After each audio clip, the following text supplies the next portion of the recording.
The C4 Corvette is an awesome performance bargain, but like any retro car, it has its share of issues. In this video, I'm going to cover 5 of the most common problems of the C4, how much each of them costs to repair, and what you can do to prevent them in the first place.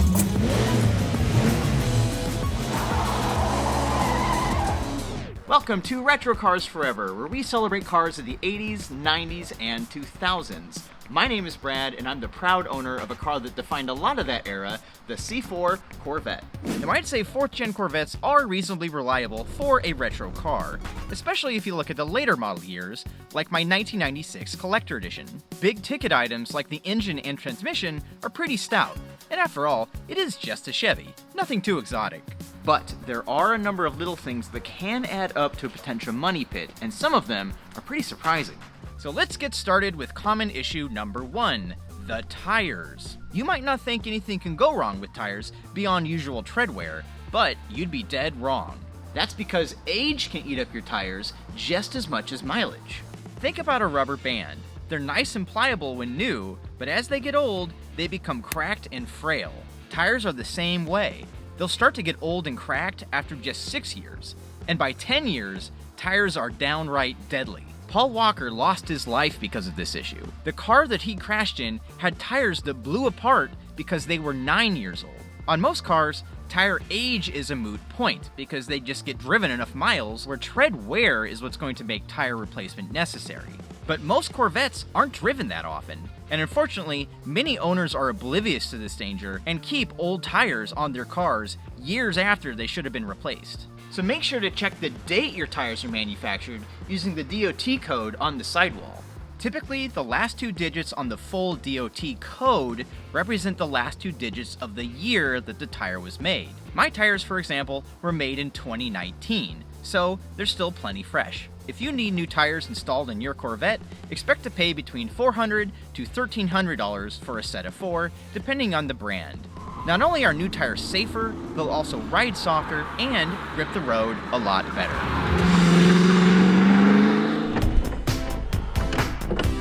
Common issue number 2, the headlight motors. Now, I freaking love pop-up headlights, but pop-ups have a downside, because at some point, they won't like popping up anymore.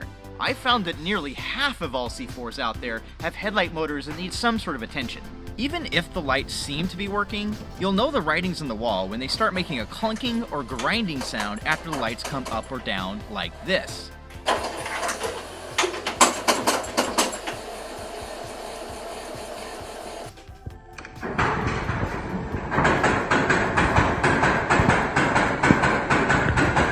The typical culprit can be found inside the headlight motor assembly. Chevrolet used soft nylon gears that over time get ground to dust. Thankfully, this is an issue that can be resolved by anyone who's moderately handy. The fix involves removing the headlight motor assembly, opening it up, and swapping out the ground gears for new ones, either with OEM-style nylon gears or sturdier brass aftermarket upgrades. Do it yourself and the parts will cost you between $15 to $100. If you don't feel like tearing into the headlight motor and replacing the gears, you can just buy yourself a new or remanufactured headlight motor, which will cost between $150 and $300 each. Add a few hundred for labor if you want the work done by pros. Super common problem, but thankfully an easy fix. And come on, so worth it! Common issue number 3, the weather stripping. These pieces of rubber that run along the windshield, doors, and rear hatch area are notorious for degrading in the sun. My car was parked indoors for most of its life, so thankfully the rubber is still soft and pliable like it should be. But if the car has seen a lot of sunlight, these will break apart, allowing wind and water to leak in. There are several aftermarket companies that supply new weather stripping kits, and they're relatively easy to replace yourself. You can get each piece individually, but a full kit will cost you between $350 and $750. Factor in another $100 to $200 to have a shop install it for you. Now, if you're lucky enough to have a car that doesn't need new weather stripping, then do yourself a favor and pick up some $15 rubber protectant to keep it that way. Applying this every so often keeps the rubber fresh and helps protect it against UV rays, so you can drive without sweating it.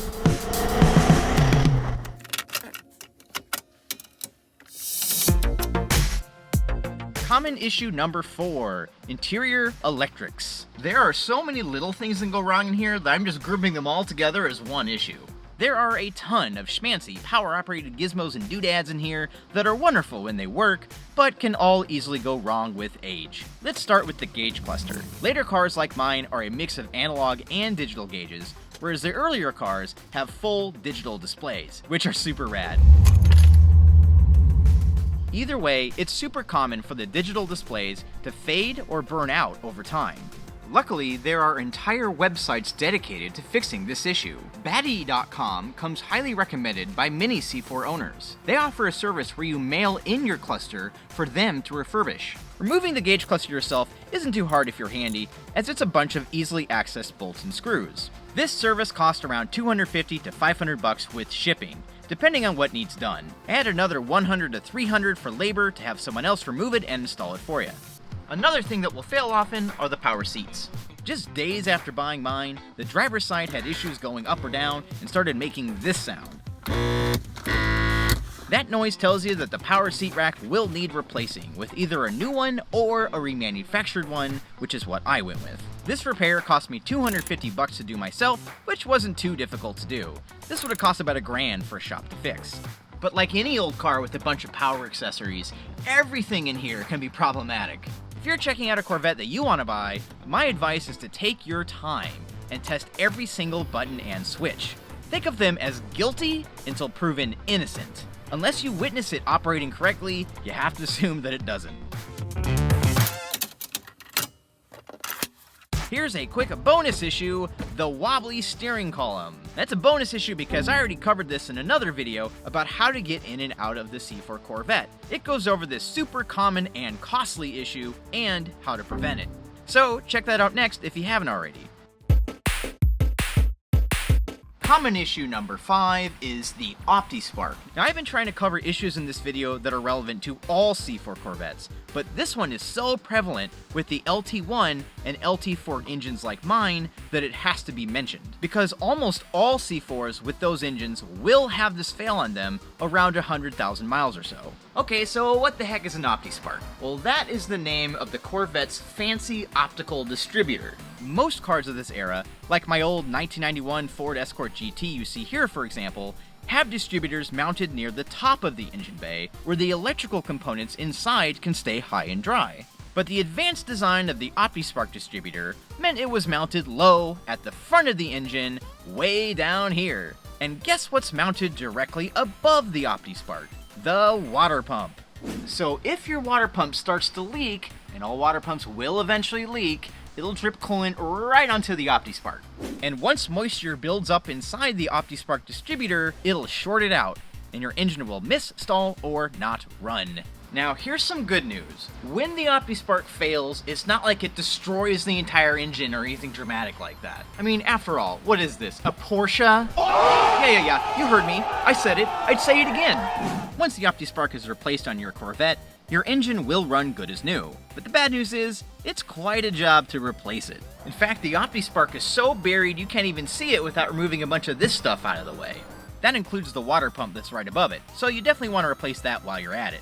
Some owners will even rig up a little diverter in the weep hole of their new water pump so that any future leaks will drip away from the Opti instead of right onto it. Changing the Optispark and the water pump will cost you around $400 to $900 in parts if you want to take on the job yourself, and $1,200 to $2,000 to get it done professionally. Whatever you do, do not cheap out on your Optispark replacement.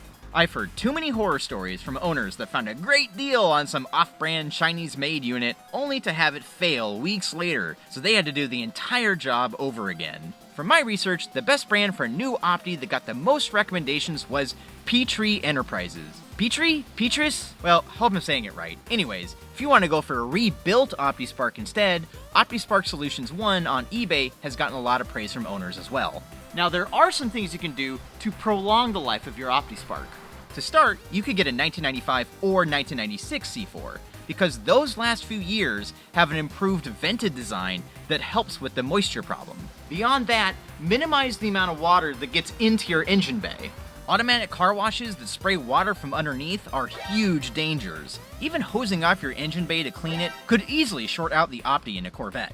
To be safe, I personally use some engine cleaner and rags to clean my engine bay. Looks just as good and keeps the car running great. Now, I know all these issues might sound scary, but overall, the C4 is a pretty reliable car that can be a joy to own and a blast to drive if you remember to look out for these common problems. And there are a few bonuses that I should mention. Rust isn't usually an issue, as most of the C4 is made out of either aluminum or fiberglass. And there's plenty of aftermarket support, with several dedicated Corvette part sites to choose from if anything does happen to pop up on you. So that's my list, but now I want to hear from you. If you're familiar with C4s, were there any issues you've seen that I didn't cover? And if you do own one, how reliable has your car been? Let us know in the comments below, and be sure to subscribe and hit the bell notification icon for more Retro Cars Forever coming to you real soon. Thank you for watching, we'll see you next time.